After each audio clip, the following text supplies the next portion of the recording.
예, 안녕하십니까. MTNW 공명 정주입니다. 매주 목요일 오전 5시 MTNW 유튜브에서만 저를 만나볼 수 있는데요. 좋아요, 구독 많이 눌러주시고요. 제가 지난주 설명드렸던 명신산업 장중 7%까지 급등이 나왔고요. 지난번에 11월 달에 또 설명드렸던 이 시그네틱스 같은 경우도 지금 상승 랠리가 나오고 있죠. 40% 이상 올라가고 있는데요. 그만큼 이 명신산업 같은 경우는 최근 들어 이제 연기금 쪽에서 지분 투자가 350만 주 정도 매집이 들어왔기 때문에 아직 끝나지 않았다라는 관점에서 바라볼 수 있을 것 같고요. 간단하게 차트를 보시게 되면 일단 이제 단기 이날이죠. 12월 24일 크리스마스 제가 어떻게 보면 이분날 설명을 드린 것 같은데 그때 장중 7% 급등했죠. 그래서 일단 단기는 다시 대발락이 됐지만 아직 이 하단 추세가 이탈되지 않았죠. 중기적인 관점에서 이 하단 추세 이탈되지 않는 선에서 내년도 실적 본격적으로 개선 기대감이 나오고 있는 만큼 연기금 350만 주 수급 이탈되지 않는 선에서는 긍정적인 관점에서 바라보시면 될 것 같습니다. 여기까지 간단하게 명신산업 설명은 마치고요. 두 번째로 이 시그네틱스 요즘에 랠리가 나오고 있죠. 제가 이 종목 같은 경우는 최대 주주 테라닉스로 변경됐다. 앞으로 합병 가능성도 있지 않을까. 외인들이 무지막지하게 사고 있습니다. 오늘도 100만 주 이상 매수가 들어왔고요. 무엇보다 JP모건 쪽에서 수급이 들어온 만큼 이 JP모건 쪽 수급 체크가 중요할 것 같습니다. 차트를 보시게 되면 지금 5일 동안 연속적으로 또 올라왔죠. 하지만 오늘도 종가로 강세 일분과 함께 내일 약간 대발락의 여지는 있습니다. 벌써 5일 동안 연속적으로 올라왔기 때문에 차라리 옆으로 좀 기어주는 게 좋아요. 그리고 나서 이제 내년 1월 달 다시 한번 상승세 쪽으로 한번 방향을 잡는 게 좋을지도 모르죠. 건전한 조정은 필요하다. 일단은 항상 주식은 너무 연속적으로 올라기보다도 항상 한 템포 3일, 5일 정도 올라온 다음에 또 옆으로 횡보한 다음에 또 가는 게 어떻게 보면 경고 종목 지정 예고라든지 이런 부분들을 좀 피해갈 수도 있기 때문에 저는 내일 너무 급등을 기대하지는 않습니다. 옆으로 횡보권이 가장 좋지 않을까. 일단 단기는 5일선 이탈되지 않는 선에서 매매 전략을 이어나가시는 게 좋을 것 같고요. 중기적인 관점에서는 쭉 5주선 이탈되지 않는 선에서 매매 전략을 이어나가시는 게 유리할 것 같습니다. 오늘 준비한 종목 굉장히 중요한 종목을 갖고 왔다라고 좀 보여지는데요.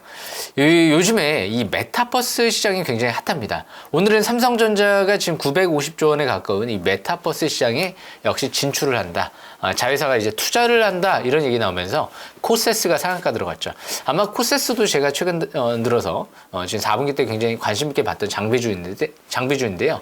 이 메타버스 관련주 그리고 반도체 관련주 이 두 가지를 동시에 볼 수 있는 기업 중에 하나인데요.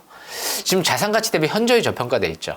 이제 연기금 쪽에서 최근 들어 지금 12월 달부터 매수세가 들어오기 시작을 하는데요. 일단 이 정도면 아시는 분들은 아실 것 같아요. 최근 들어 제가 강추를 해드렸죠. 크리스마스 아마 선물로 12월 20일부터 제가 설명을 드렸던 기업인데요. 이 기업은 SK스퀘어라는 종목입니다. 이 SK스퀘어 같은 경우는요. 무엇보다 SK 하이닉스의 최대 주주로서 반도체 쪽에 역시 관련 이제 사업을 하고 있다라고 해도 무방하겠죠. SK 하이닉스의 최대 주주이기 때문에 그만큼 SK 하이닉스가 최근 들어 인텔의 낸드 플래시 사업부를 인수를 하면서 앞으로 실적 개선 기대감도 더 강하게 가져볼 수가 있거든요. SK 스퀘어에 고스란히 영향을 미칠 수 있는 재료죠. 그리고 무엇보다 SK 앞으로 모든 사업은 메타버스랑 연결시키겠다. 그리고 가상화폐 코인을 자체적으로 발행하겠다. 그만큼 이 메타버스와 가상화폐를 생각하면 역시 SK스퀘어는 이 두 가지를 동시에 볼 수 있는 기업인데요. 일단 최근 들어 이 박종우 SK텔레콤 회장이 SK스퀘어로 왔죠. 그만큼 핵심 고위급 임원이 SK스퀘어 쪽으로 왔다는 건 굉장히 고무적인 흐름이다라고 보시면 될 것 같습니다. 이 기업을 키우려는 의지가 있다. 앞으로 75조 원의 가치가 있는 회사로 만들겠다. 이런 얘기가 나오는데요. 내년 역시 상반기부터 해서 자회사 원스토어 상장 또 기대감이 있기 때문에 지금 고위급 임원들이 줄줄이 8만 원대에서부터 6만 원대까지 줄줄이 추가 매수가 들어온 기업이기 때문에 최고 정보 경영 책임자 같은 경우도 7만 7천 원대에서 5만 7천 원대까지 추가 매수가 들어왔기 때문에 아직도 갈 길이 먼 것 같습니다. 차트를 보면서 설명을 드려보겠습니다. 차트를 보시게 되면 SK스퀘어 같은 경우 지금 바닥에서 외바닥을 형성하고요. 그리고 나서 쭉쭉쭉 반등이 이루어지다가 최근 들어 횡보세가 이루어지고 있죠. 대신 아직 연기금 쪽 수급 이탈이 다 나오지 않았고요. 거래가 없이 정상적인 횡보권이다라고 보시면 될 것 같습니다. 그래서 매수가 는 내일 시가부터 해서 시가 이하 역시 반락시 이전 저점 부분까지 64,100원대까지는 저가 매수권을 노려보는 위치에 있다라고 좀 보시면 될 것 같고요. 일단 손절 라인 같은 경우는 이 종목을 굳이 잡는다라고 하면 단기는 뭐 62,000원대지만 제가 볼 때는 중장기적인 관점에선 54,000원대죠. 이 이전 저점 이탈되지 않는 선에서 매매 전략을 이어나가시는 게 좋을 것 같고요. 무엇보다 목표가 같은 경우는 최소 8만 원대까지는 바라보고 있습니다.